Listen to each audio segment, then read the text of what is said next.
Welcome to dice classes think without ink. मैं दीपक कुमार आप लोग का स्वागत करता हूं। आज हम लोग एवरेज का दूसरा पार्ट में पढ़ेंगे। जैसा कि पिछले वीडियो में आपने देखा था कि उसमें आप लोगों के पास कुछ दिए हुए नंबर्स थे, कुछ संख्याएं दी हुई थी जिनका आप लोगों ने औसत निकाला। आज हम लोग उसके अगले कदम पे बढ़ेंगे। देखते हैं एवरेज है क्या, होता क्या है और इसे कहते क्या है। एवरेज को हिंदी में औसत कहते हैं। एवरेज का मतलब होता है equal distribution is called average.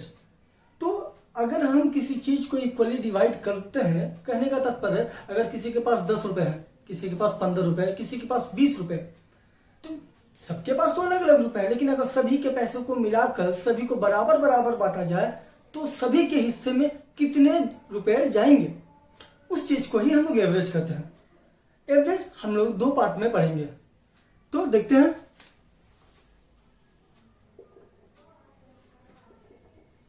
First part में हम लोग एवरेज देखेंगे।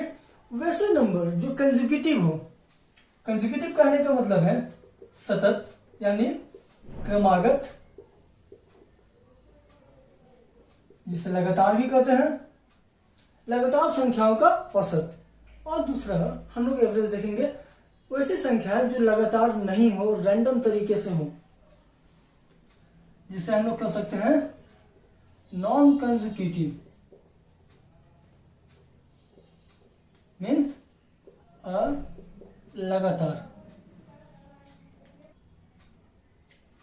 नॉन कंसेक्यूटिव और लगातार। अब देखिए ये क्या है, कंसेक्यूटिव। मैं लिख देता हूं कंसेक्यूटिव। तो हम लोग आज सबसे पहले जानेंगे कंसेक्यूटिव जो नंबर्स दिए हुए रहते हैं उनका औसत कैसे निकालें।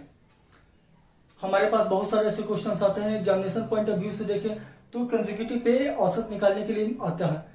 जैसे कि हम लोग कंसेक्यूटिव के बारे में पहले जानेंगे। कंसेक्यूटिव मतलब लगातार संख्या होती क्या है और उनका औसत किस तरीके से निकालते हैं। जैसे कि लगातार संख्याएं हम लोग स्टार्टिंग से नेचुरल नंबर लेते हैं, 1 2 3 4 और 5, 5 संख्याएं ले ली गई।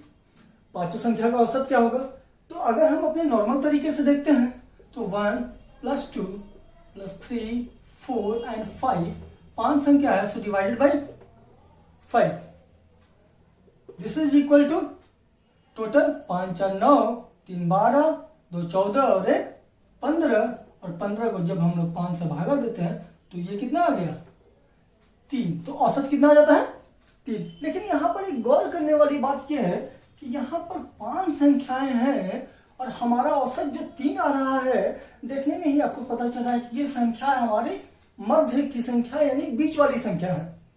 तो बीच वाली संख्या को हम लोग औसत डायरेक्ट भी कर सकते हैं क्या, इस पे हम लोग थोड़ा देखते हैं। अब बीच वाली संख्या को एक और चीज देखिए, अगर हम लोग पहली संख्या और अंतिम संख्या दोनों को जोड़कर इसको अगर 2 से भागा दें तो कितना आएगा, 3। सिमिलरली उसी तरीके से अगर देखें दूसरी संख्या और अंत से एक पहली वाली संख्या को जोड़ के 2 से भागा दें तो यहां पर भी कितना आ रहा है, 3। तो हम एक चीज कह सकते हैं कि ये जो बीच वाला संख्या होता है वो हमारा औसत होगा, एवरेज होगा। कब, जब संख्याएं लगातार, क्रमागत या फिर कह सकते हैं कंसेक्यूटिव हो। ओके, तो लगातार संख्या में औसत देखा हमने क्या था, बीच वाली संख्या यानी मिडिल टर्म है। तो हम लोग एक छोटा सा काम करते हैं, लिख सकते हैं एवरेज जो होगा लगातार संख्याओं के क्रम में हमारा मिडिल टर्म, जो भी हमारा मिडिल टर्म हो। मिडिल टर्म कैसे निकाला जा सकता है, नॉर्मली अगर कहा जाए 1 से 100 तक की संख्याओं का औसत निकाले तो 1 से 100 तक की संख्याओं के औसत में एक चीज तो आप लोग कंफर्म है कि पहली संख्या 1 और अंतिम संख्या 100, ये दोनों चीज पता होता है। जैसा कि हम लोग यहाँ पे क्वेश्चंस में देख रहे हैं 1 से 5 तक का अगर औसत निकालें तो 1 और 5 के बारे में हमें जानकारी है, तो हम लोग लिख सकते हैं 1 + 5/2।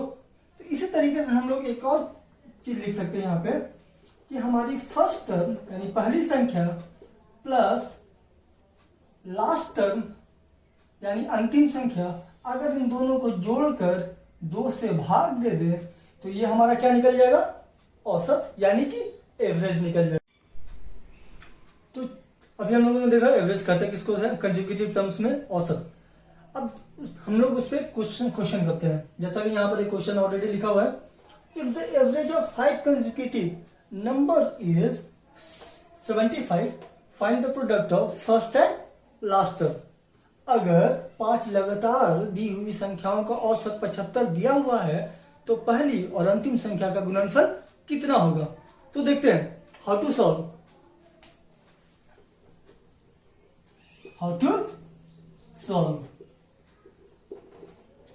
हमारे पास 5 संख्या दी हुई है, इसलिए हम लोग एक काम करेंगे, 5 लाइन ले लेंगे।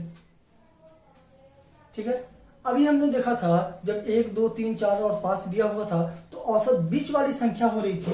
तो यहां पर बीच वाली संख्या कहां आएगी, ठीक बीच में। अब यहां पर औसत कितना दिया हुआ है, 75।